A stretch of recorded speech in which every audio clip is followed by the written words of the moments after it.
राधे राधे दोस्तों, आइए आज जानते हैं मीराबाई का जन्म कलयुग में क्यों हुआ था। तो मीराबाई जो थी द्वापर युग में श्री कृष्ण के एक सखा थे, उनकी पत्नी थी जिनका नाम माधवी था। तो जब श्री कृष्ण के सखा का नया विवाह हुआ तो उन्होंने अपने सखा से कहा कि जब भी तुम माधवी को लाओ तो मुझे उसका चेहरा अवश्य दिखाना।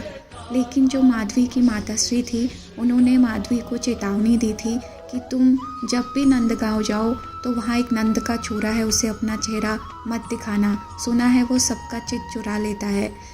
तो माधवी को ये बात स्मरण हुई। जैसे ही वो श्री कृष्ण के पास गई तो श्री कृष्ण ने उससे अपना घूंघट उठाने के लिए कहा, लेकिन माधवी ने मना कर दिया। तो श्री कृष्ण ने फिर से एक बार कहा, बट माधवी ने फिर से मना कर दिया।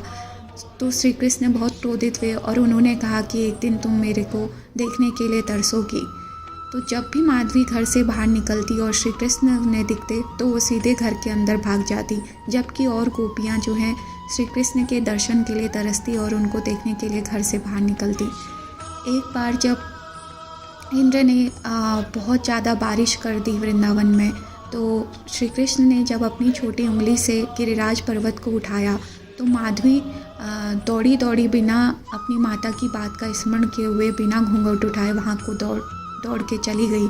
जैसे ही उसने देखा कि एक सुंदर बालक अपनी छोटी उंगली से गिरिराज पर्वत को उठा के सारे ब्रजवासियों की रक्षा कर रहा है, तो वो उन्हें देखते ही मूर्छित हो गई।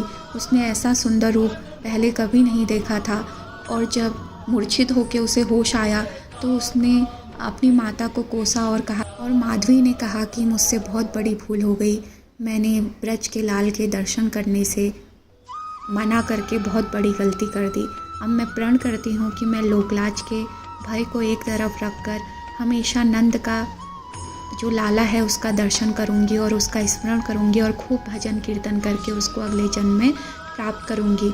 इसीलिए दोस्तों, जो मीराबाई थी वो कलयुग में एक बड़े राजघराने से थी। उस समय महिलाओं का अकेले संतों के साथ मिलकर भजन कीर्तन करना अच्छा नहीं माना जाता था, एक अच्छे कुल का संस्कार नहीं माना जाता था। वो राजघराने से तो थी, लेकिन हम जब भी उसे संतों की मंडली दिखती तो वो उनके साथ अपना जो वादक है उसको लेके जाती और खूब ज़्यादा कृष्ण का भजन कीर्तन करती। ऐसे ही वो अपना राजघराना छोड़कर जगह जगह संतों के साथ जाके भजन कीर्तन करने लगी और अंत में उसने श्री कृष्ण को प्राप्त कर लिया। तो दोस्तों, इस प्रकार मीराबाई का जन्म कलयुग में हुआ था।